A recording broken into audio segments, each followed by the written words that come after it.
The Ohio National Guard hosted an exercise in disaster preparedness on August 6th and 7th at Camp Ravenna, Ohio.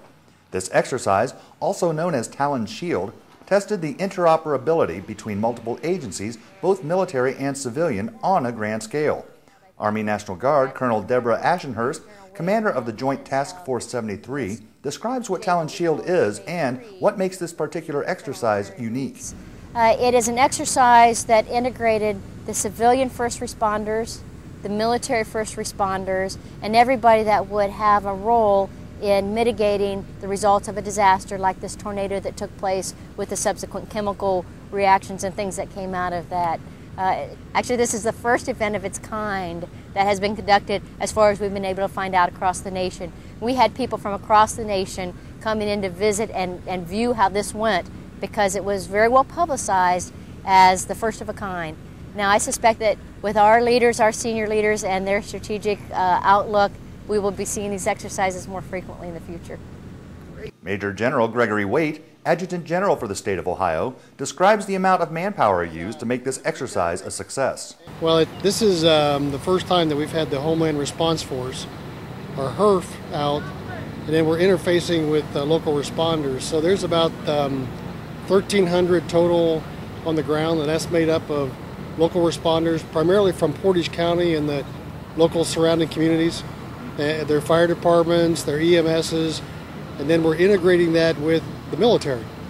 So this is the normal way that we'd operate. Portage County is in charge.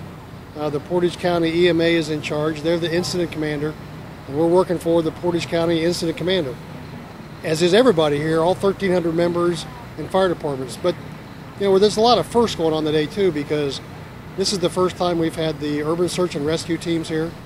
Task Force 1 from Ohio is here. We've got the SURF-P coming in from Illinois, the CST from West Virginia. There's a lot of firsts going on here today. Really, truly a great exercise to bring all of this together in case we'd ever need it. Various people hired to play victims of the mock disaster added to the realism of this exercise. Officer in charge of role players, John Garland, talks about the actors. Role players come from Ohio. They're local residents that have been recruited from Kelly Services, actually.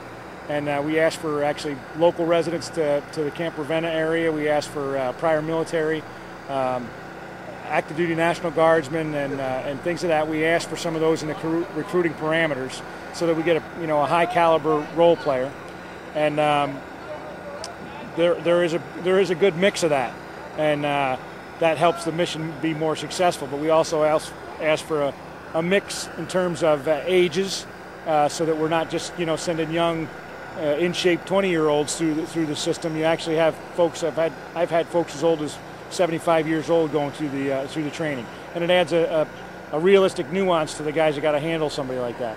Kathy Sokola, one of the actors, describes what her role will be. Oh, you know what? I'm going to be running around from person to person, wondering where my boyfriend is, and thinking that he might be dead. Mm-hmm. So I'll be running around going, and I'm not really injured all that bad, just skinned up.